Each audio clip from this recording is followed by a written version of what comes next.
Bloodthorne's muscled but exhausted form strode along at Amma's side, violet eyes set forward and unblinking, black hair mussed and falling in his face, hard, clean-shaven jaw clenched and unreadable.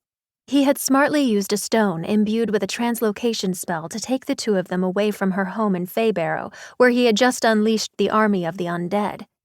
The stone was the quickest escape, certainly, and if any enterprising holy knights or priests tried to suss out the magic left in the stone's wake, it would all match the lie he had told, that he was a different blood mage who was stealing Amma away. Slightly less smart was the fact they were now actually standing in the accursed wastes, the place Xander Sephiron Shadowheart, Damien's arch-rival, made his home.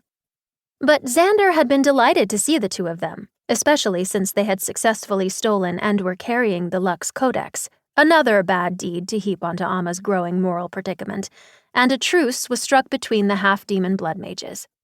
Xander's tower was all obsidian and sharp, and looking at it made Amma's skin feel pressed against a blade on the verge of being sliced through. Not cut exactly, but just nicked to be painful in only the most annoying ways. The tower stood stark and tall amidst a flat field of red and gray, dried clay-like soil scattered with rocky outcroppings on the horizon. The clouds overhead were heavy, but the air was dry, and a violent wind swept them over the dual moons and many stars. But despite the troop of imps at their back, and Xander leading them inside, Damien didn't appear worried. There had been a flash of fervor at Xander's offer that they begin working together, and then a pall of apathy settled over him. In the pallidness of his skin and dark circles beneath his eyes, he was wearing the exhaustion from what he'd done in Faebarrow Keep, releasing the army of the undead, commanding them, and trading spells and swords with Cedric.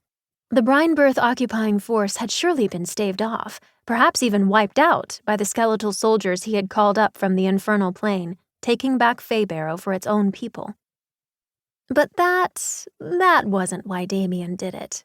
Not really.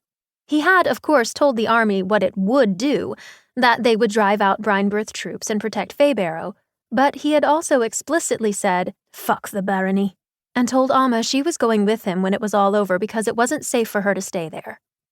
Amma had been willing, there was no questioning what her heart and body wanted, but what Damien truly wanted with her, that was still curious. Except she did know one thing now for certain, revealed by Xander. Damien intended to release a demon in Irongard in order to destroy the realm. Up the main stone steps that circled the exterior of Xander's tower, they were finally brought inside, out of the whipping winds and dry air, and into a grand and imposing receiving hall. Damien's violet eyes darted around, though the rest of him remained stoic. The shadow creatures that had followed them all at a distance remained outside, the doors shutting behind.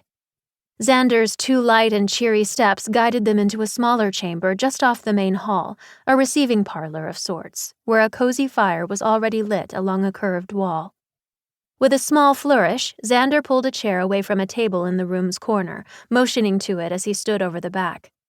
"Kitten, please have a seat." Amma hesitated, glancing at Damien.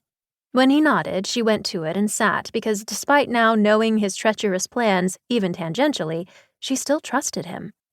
Xander, though, she trusted much less, and when he stepped around the chair and gave her a look up and down, she shivered, squeezing the Lux Codex tighter against her chest. "I'm very flattered the two of you have dolled yourselves up so much to come see little old me." Amma took a hand, dried blood smeared across it, to the fluffy skirt of her dress, the hem of the light blue tulle dusted heavily with red soil. It felt bizarre that only hours earlier she was sitting uncomfortably as her hair was done, her face painted, and her body cinched into the gown. She'd been sweating, yelling, and even forced out a few tears during their charade as she pretended to be Damien's unwilling abductee from her own home, so she knew her face must look like a wreck now, blonde strands falling free from the curls piled atop her head. Damien, similarly, was also dolled up, as Xander said, in a dress uniform common to Faebarrow. It was a look Amma was familiar with, but she'd never been so attracted to it as she was now, the military-style jacket pulled open at Damien's collar and exposing his chest where he had cut into his own skin to cast blood magic. His hair had been pushed back at one time, but it had predictably fallen in his face. The face that was growing more severe by the minute, jaw and